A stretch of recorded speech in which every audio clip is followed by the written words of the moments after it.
Cyclonic સર્ક્યુલેશનની અસર ઓછી થતાં જ રાજ્યમાં ફરી આકાશમાંથી અગનવર્ષા વરસવા લાગી છે।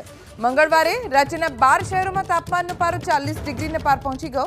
અમદાવાદ સહિત સૌરાષ્ટ્રના પોરબંદર, જૂનાગઢ અને ગીર સોમનાથ જિલ્લામાં 2 દિવસ હીટવેવની આગાહીના પગલે યલો એલર્ટ જાહેર કરવામાં આવ્યું છે।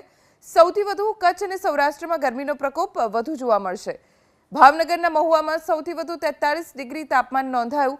સુરેન્દ્રનગરમાં 42.3 ડિગ્રી, અમરેલીમાં 41.8, રાજકોટમાં 41.5, પોરબંદરમાં 41.3, કેશોદમાં 41.2, વેરાવળમાં 40 ડિગ્રી તાપમાન રહ્યું તો વડોદરામાં 42, વલસાડમાં 41.2 ડિગ્રી, વલ્લભ વિદ્યાનગરમાં 40.8 ડિગ્રી, સુરતમાં 40 ડિગ્રી, ભુજમાં 40.1 ડિગ્રી તાપમાન પહોંચી ગયું છે।